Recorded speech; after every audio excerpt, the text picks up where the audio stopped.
सपनाहरू बोक्दा बोक्दै पनि आज उसले आफ्नो प्राणभन्दा प्यारो जीवनसाथीलाई गुमाउन पुग्यो। त्यही भएर चाहिँ त्यो बुहारीको लागि पनि मैले भनिहालेँ, मलाई मेरो भाइले जिम्मेवारी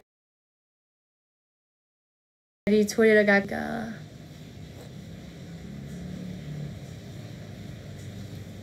अनि त्यो जिम्मेवारी छोडेर गएको छ। भाइले दिएको जिम्मेवारी चाहिँ म एकदमै मलाई थुक्नु होला है। आजको दिनमा मैले जसरी भनेको छु भोलिको दिनमा पनि मैले त्यो कर्तव्य निभाउन सकिनँ भने चाहिँ साँच्चीकै जे भन्दा पनि हुन्छ है, जे भन्दा पनि हुन्छ। मलाई जति सराप्दा पनि हुन्छ, जति गाली गर्दा पनि हुन्छ। तर यो मेरो प्रतिबद्धता हो, मेरो बाधा हो र मेरो जिम्मेवारी हो।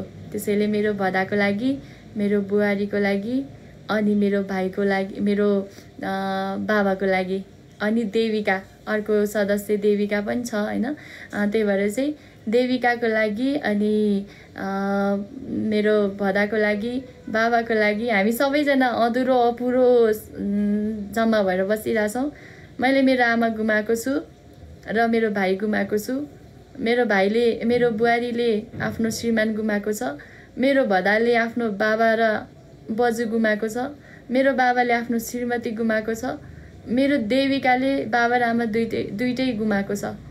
त्यही भएर हाम्रो परिवार चाहिँ सबै आधा अधुरो परिवार हो। हाम्रो भित्र जति परिवार छ सबैजनाले आफ्नो आफ्नो मान्छे गुमाएको छ।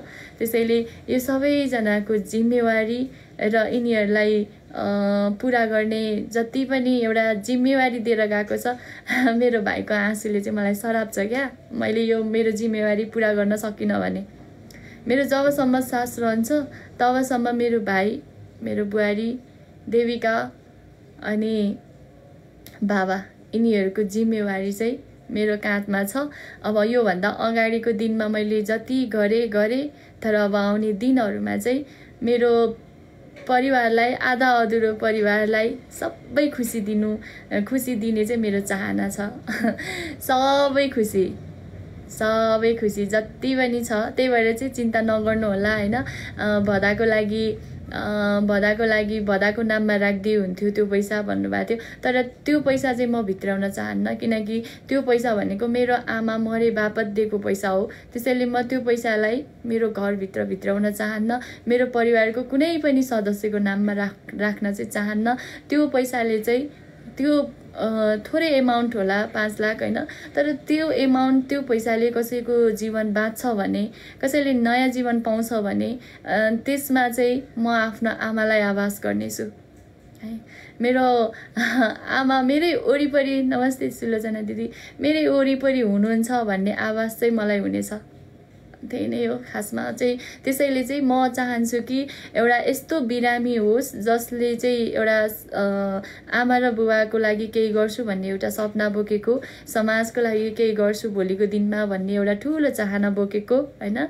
र उसले सबै कुरा गरिसकेको, तर मृगौला हो, क्यान्सर लाग्नेहरू मैले हिजो हेरेँ त्यो भिडियोमा, यति धेरै बिरामी हुनुहुन्छ हैन।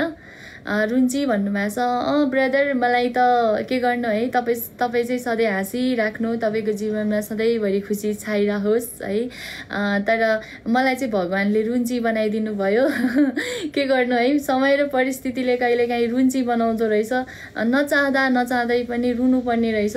तर त्यो रुने दिन चाहिँ कसैलाई पनि नहोस्। मेरो जस्तो बिहेको केही दिनमा खुसी हुन नपाउँदै जिन्दगीभरिलाई रुनुपर्ने अवस्था चाहिँ कसैको जिन्दगीमा नहोस्। दुश्मनको जिन्दगीमा पनि नहोस् कि तँलाई मार्छु काट्छु भन्ने दुश्मनलाई पनि यो नपरोस् भन्छु क्या म त। यति साह्रो, यति गाह्रो, बरु एकचोटिमा फ्याट्ट मर्यो भने केही हुँदैन, तर यो घिटिक भएर बाँच्नु चाहिँ निकै गाह्रो हुन्छ। साँच्चीकै भन्नुपर्दाखेरि निकै गाह्रो हुन्छ। दिनदिनै मरेर बाँच्नुको पीडा चाहिँ आफ्नो मान्छे गुमाएकोलाई मात्रै थाहा हुन्छ। त्यही भएर चाहिँ जसले गुमाउनु भएको छ उहाँलाई चाहिँ पक्कै यो थाहा छ है। र अर्को कुरा भनेको चाहिँ हाम्रो, त्यही भएर चाहिँ अब रुन्ची भन्नुहुन्छ, कसले के भन्नुहुन्छ भन्नुहोस्। तपाईँहरूको दिनमा चाहिँ तपाईँहरूलाई चाहिँ यस्तो नपरोस्, रुन्ची भन्ने दिन नआओस् होइन। कतिले त अब आमाको के अरे आफ्नो आमा गुमाउँदाखेरि झरेको आँसुलाई पनि नाटक भनिदिनु भयो क्या कोही व्यक्तिहरूले चाहिँ है। अनि र अर्को कुरा यहाँ कसैले 1-2 पैसा सहयोग गर्यो भन्दैमा त्यसको सपोर्ट नलाग्नु है त भन्नुभएको छ। एमडी ब्रदर मेरो भिडियोलाई राम्रोसँग हेर्नु होला है।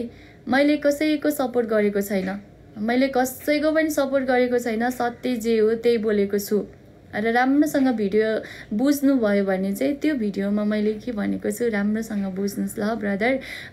र म कसैले 1-2 पैसा सहयोग गर्यो भन्दैमा उसैको सपोर्ट गर्ने, उसैलाई गिराउने, उसलाई माथि उकास्ने होइन, उसले न्याय पाउनुपर्छ भन्ने त्यो खालको सोच धारणा चाहिँ मेरो होइन। र अर्को कुरा किनभने मैले के भनेको छु भने हाम्रो नेपाली समाजमा एकदमै धेरै यतिखेरको समयमा छाडापन हैन, अहिले सबैभन्दा बढी युज हुने भनेको टिकटक हो। सबै सानो सानो बच्चाहरूले पनि टिकटक युज गर्नुहुन्छ क्या, टिकटक खोल्नुहुन्छ, टिकटक हेर्नुहुन्छ। एउटा 4 वर्षको बच्चाले समेत टिकटक खोलिरहेको हुन्छ। अनि उसले अहिले सबैजनालाई मनपर्ने एउटा के भन्छ यसलाई चाहिँ एउटा सोसल साइट भनेको चाहिँ टिकटक बनेको छ। सबैजनालाई टिकटक मनपर्छ। अनि सानो बच्चादेखि बुढापाकासम्मकोले पनि सबैले टिकटक हेर्नुहुन्छ। त्यो समयमा ठ्याक्कै स्क्रोल गर्दै जाँदाखेरि छाडा शब्दहरूको प्रहार हुँदाखेरि त्यो बच्चाले चाहिँ के सिक्ने है। कहिलेकाहीँ त परिवारसँग बसेर हेर्दाखेरि पनि ला के भन्यो भनेर त्यो स्क्रोल गरिहाल्नुपर्ने हुन्छ क्या है। कति त्यो हेर्दाखेरि चाहिँ हाम्रो समाजलाई चाहिँ कस्तो बाटोतिर दोहोऱ्याउने, भोलिको दिनमा त्यो बच्चाले के सिक्ने, हामीले के सिक्ने होइन। अहिले त के भइरहेको छ, नेपाली दाजुभाइ दिदीबहिनी एकअर्कामा लड्ने जुदाउने होइन। अनि एउटाले एउटालाई नराम्रो भन्ने, फेरि अर्कोले चाहिँ अर्कोलाई नराम्रो भन्ने। म कसैको बिचमा कसैलाई मैले यति मात्रै भन्न खोजेको कि छाडापन प्रवृत्तिको चाहिँ अन्त्य गर्नुपर्छ। छाडा बोल्ने जति सबै मुर्दाबाद, यति मात्रै भनेको है। र अर्को कुरा हाम्रो यो हजुरहरूले पनि एक्सेप्ट गर्नुहुन्छ होला यो कुरालाई। ल भन्नु त, हजुरहरूले जब तपाईँहरूको बच्चाले टिकटक युज गर्नुहुन्छ त्यतिखेर ठ्याक्कै त्यो छाडा शब्दहरूको प्रहार भयो भने कस्तो खालको महसुस हुन्छ। त्यो बच्चाले कहिलेकाहीँ त युज गर्छ नि त त्यो टिकटक त, त्यो हेर्ने समयमा उसले के सिक्ने त होइन। अहिले छिटो मेसेज हेर्ने, छिटो न्युजहरू हेर्ने, आफ्नो एक्टिभिटिजहरू देखाउने र विभिन्न खालको मनोरञ्जन क्रियाकलापहरू हेर्ने सबै टिकटक भइरहेको छ नि त यो अवस्थामा। त्यही भएर चाहिँ म अरू केही पनि होइन, मैले कसैलाई केही भनेको पनि छैन। राम्रो गर्नेलाई राम्रो गर्यो पनि भन्नुपर्छ। र यसको अर्थ यो होइन कि गलत गर्दाखेरि उहाँलाई चाहिँ गलत गर्दाखेरि उहाँ सही छ भनेर पनि मैले कहीँ कतै सही छ भनेर पनि भनेको छैन है। त्यसले गर्दाखेरि चाहिँ मन नदुखाउनु होला। मलाई कसैसँग झगडा गर्ने, कसैसँग वाद विवाद गर्ने, अनि कसैलाई सपोर्ट गर्ने, कसैलाई गिराउने त्यो म गर्दा पनि गर्दिनँ। र आफ्नो तरिकाले गर्नुहुन्छ भने गर्नुहोस् होइन, त्यो तपाईँकै कर्म हो, मलाई भन्नु केही छैन। आफू जुन ठाउँमा छ क्या कसैसँग। र हुन्छ नि बुढाबुढीमा पनि के हुन्छ, एकजना झगडा गर्यो भने एकजना चुप्प लागेर बस्यो भने चाहिँ त्यहीँनिर त्यो समस्याको समाधान हुन्छ। दुवैजना आगो भयो भने चाहिँ त्यहाँनिर सम्बन्ध विच्छेदसम्म पुग्छ त्यो कुरा। त्यही भएर जतिसुकै जेसुकै भनौँ, आफ्नो एउटा कुरा, आफ्नो धारणा, व्यक्तिगत रूपमा आफ्नो मनमा लागेको कुराहरू राख्ने हो। अब उताबाट जे भने पनि सहेर बस्ने हो, त्यो भनेको चाहिँ त्यो कर्म हो क्या, केही भन्नै पर्दैन जस्तो लाग्छ।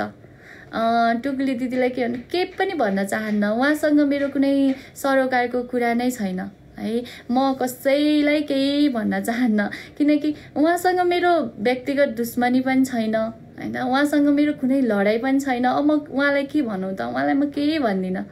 त्यसैले म कसैसँग झगडा गर्न, कसैसँग लड्न, भनाभन गर्न, त्यो मैले उहाँको नाम टोकेर कुनै एउटा शब्द पनि भनेको छैन होइन। म कसैलाई पनि केही भन्न चाहन्न क्या है। त्यसैले अब केही भन्दाखेरि तपाईँको बारेमा बोल्दै थियो त भन्नुभएको छ। थ्याङ्क यू सो मच है। अब टुकुली दिदी भनेर भन्नुभएको छ यहाँनिर चाहिँ होइन। अब उहाँ दिदीले मेरो बारेमा भन्नुभयो भन्दै हुनुहुन्छ, ठिकै छ भन्न दिनुहोस् है। म त के भन्न सक्छु र। अब कुनै दिन मलाई सपोर्ट गरेर पनि बोल्नु भएको छ। अब कुनै दिन उहाँलाई चित्त बुझेन होला, मन परेन होला, त्यसैले चाहिँ फेरि अहिले चित्त दुख्दाखेरि आफ्नो भावनाहरू व्यक्त गर्नुभयो होला। अब त्यसमा चाहिँ उहाँको आफ्नो मनमा लागेको कुराहरू व्यक्त गर्नुभएको होला होइन, व्यक्त गर्न दिनुहोस्। तर कसैले म नै हो भनेर चाहिँ उहाँले टोक्नु भएको छैन जस्तो लाग्छ क्या मलाई चाहिँ। म नै हो भनेर चाहिँ अब र अर्को कुरा चाहिँ मैले कहीँ कतै कसैको नाम मेन्सन पनि गरेको छैन है, कसैको नाम मेन्सन गरेको छैन मैले।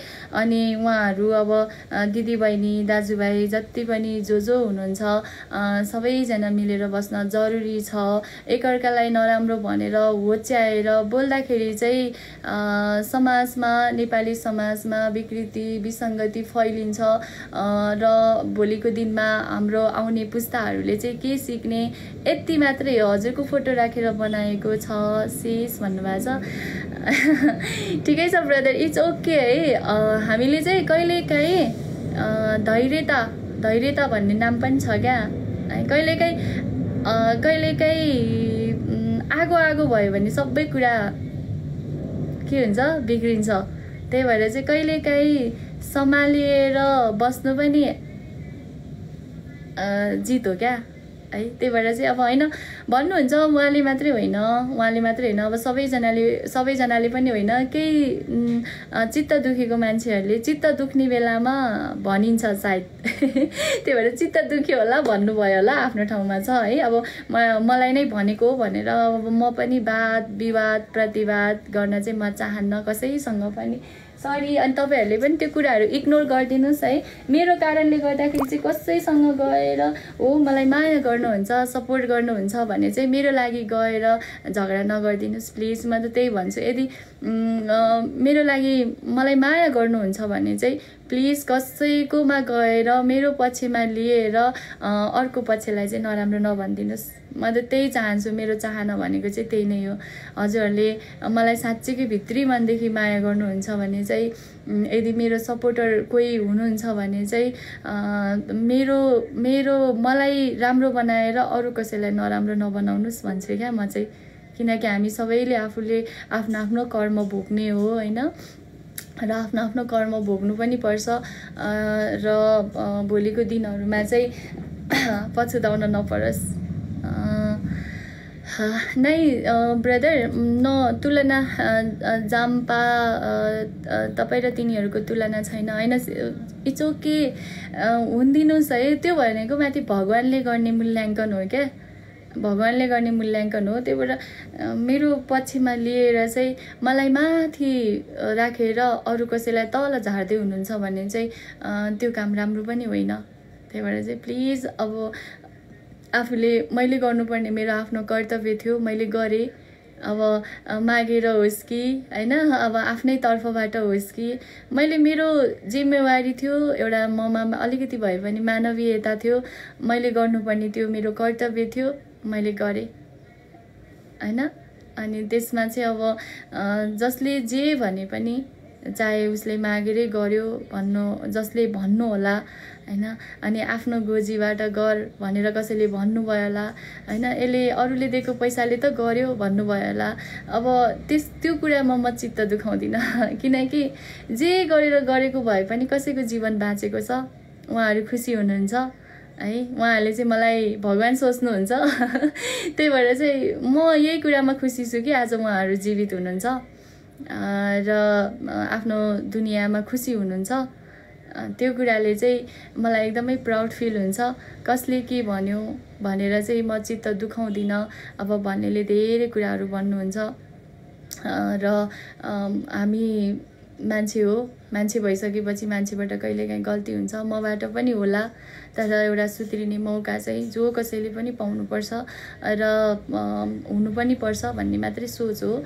अब आफूले गरेको कर्म गलत गरेको छ भने त्यही अनुसारको कर्म चाहिँ सबैले भोग्नुपर्छ, त्यति नै हो है। त्यही भएर हजुरहरू चाहिँ सबैजना कुरा काट्ने नराम्रो भन्नेहरू तपाईँहरूलाई यदि मलाई नजिकैबाट निहाल्नु भएको छ भने हजुरहरूलाई सायद म राम्रो लाग्छ भने त्यो कुराले तपाईँहरूलाई कुनै पनि असर पार्दैन। किनकि नजिकबाट निहाल्नु भएको छ नि त, गिबिनाको हो, गिबिनाले के काम गरेको थियो, कुनै दिन कोही कसैको आँसु पुछेको थियो भनेर हजुरहरूले भित्री मनदेखि मलाई माया गर्नुहुन्छ भने हजुरहरूलाई केही पनि फरक पर्दैन क्या त्यो कुराले किनकि मेरो रियालिटी, मैले गर्न सक्ने मेरो क्षमता र मैले गरेका कार्यहरूले तपाईँहरू साँच्चैकै प्रभावित हुनुभएको छ भने चाहिँ हजुरहरूलाई त्यो कुराले कुनै पनि असर पार्दैन हैन। एउटा सन्तानले तपाईँले आफ्नो सन्तानलाई विश्वास गर्नुहुन्छ, माया गर्नुहुन्छ, उसले गरेको कामहरू तपाईँहरूले देखिराख्नु भएको छ, ऊ तपाईँलाई राम्रो लाग्छ भने चाहिँ उसलाई चाहिँ तपाईँ सधैँ विश्वास पनि गर्नुहुन्छ, माया पनि गर्नुहुन्छ। त्यस्तै हो, मलाई पनि साँच्चीकै माया गर्नुहुन्छ भने चाहिँ त्यो जसले जे भने पनि त्यसले हजुरहरूलाई यति पनि असर नपरोस् क्या। म त मेरो आमा र भाइ गुमाएको मान्छे होइन, यति अहिले म बाँचिरहेको छु नि त, जबकि मेरो जिउने सहाराहरू नै उहाँहरू हुनुहुन्थ्यो, तर पनि म बाँचिरहेको छु।